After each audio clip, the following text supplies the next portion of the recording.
RSS आणि मोदींचे प्रिय अशा दोन गोष्टी फडणवीसांसाठी अत्यंत महत्त्वाच्या ठरू पाहत आहेत। पण महाराष्ट्राच्या विधानसभेच्या निवडणुकीआधी देवेंद्र फडणवीस यांना राष्ट्रीय अध्यक्षपद बहाल केलं जाईल का, आणि तसं जर ते केलं गेलं तर तो चुकीचा संदेश जाईल का, याबाबत भाजपच्या नेत्यांमध्ये सुद्धा संभ्रम निर्माण झालेला आहे।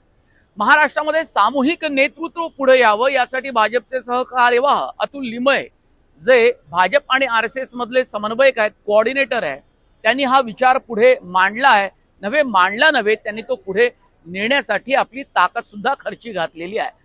असं सगळं असताना महाराष्ट्रामध्ये नितीन गडकरींच्या नावाची सुद्धा चर्चा सुरू होती। त्यांनी मुख्य प्रचारक पद घ्यावं आणि त्या पद्धतीनं काम करावं, अर्थात गडकरींनी सुद्धा त्यासाठी होकार दिला। पण मला पूर्ण अधिकार मिळाल्याशिवाय मी जबाबदारी घेणार नाही असे त्यांनी म्हटल्याचं सांगितलं गेलं, अर्थात ही सूत्रांची माहिती आहे। असं सगळं सुरू असताना फडणवीसांची पुन्हा एकदा दिल्लीच्या वर्तुळात चर्चा होणं, याला एक महत्व आहे। इंडियन एक्सप्रेसनं या संदर्भातली एक बातमी दिली की भाजपमध्ये आणि RSS मध्ये फडणवीसांच्या नावाची पुन्हा एकदा चर्चा सुरू झालेली आहे। ही चर्चा का व्हावी यामागचं एक कारणही आहे, कारण भाजपचं राष्ट्रीय अध्यक्षपद हे कुणाला तरी द्यावं लागणार आहे। जास्त काळात JP नड्डा यांच्याकडे हे पद ठेवता येणार नाही याची भाजपला जाणीव आहे, संघाला सुद्धा जाणीव आहे, आणि म्हणून वेगवेगळी नावं सातत्यानं पुढे येतात। अनुराग ठाकूर त्यातलंच एक नाव येतंय पुढे। पण फडणवीसांच्या नावांची वारंवार चर्चा यासाठी होते की भाजपमध्ये सुद्धा असा एक संपूर्ण देशाला जाणणारा, पक्ष संघटनेला जाणणारा, संघाला जाणणारा असा एक नेता आता भाजप पुढे नाही आहे, आणि म्हणून फडणवीसांचं नाव सातत्यानं पुढे येत आहे। त्याचं कारण म्हणजे ते संघाला प्रिय आहेच, आणि दुसरं महत्वाचं म्हणजे ते नरेंद्र मोदींच्या अत्यंत जवळचे आणि विश्वासू आहेत।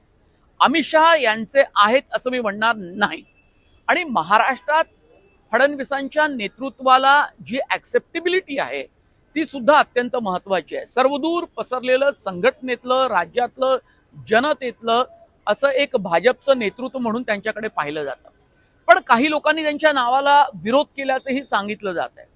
आता पक्ष म्हटला की त्यात वेगवेगळे फ्रॅक्शन्स असणार, गट असणार, एकमेकांना समर्थन देण्यासाठी हा गट सक्रिय कायम होत असतो। असा भाजपमधला दिल्लीतला एक गट आहे, ज्या गटानं असं म्हटलेलं आहे की फडणवीसांना आताच नवी दिल्लीमध्ये इतकी मोठी संधी देऊ नये। याचं कारण की 2019 मध्ये मेजॉरिटीमध्ये भाजप येऊ शकला नाही, आणि म्हणून त्यांना वेगवेगळ्या पक्षांची सोबत घ्यावी लागली होती, आणि 2024च्या लोकसभेच्या निवडणुकीत अवघ्या 9 जागा भाजपला मिळाल्या। याचं खापर भाजपचे दिल्लीतले नेते फडणवीसांवरती फोडतात।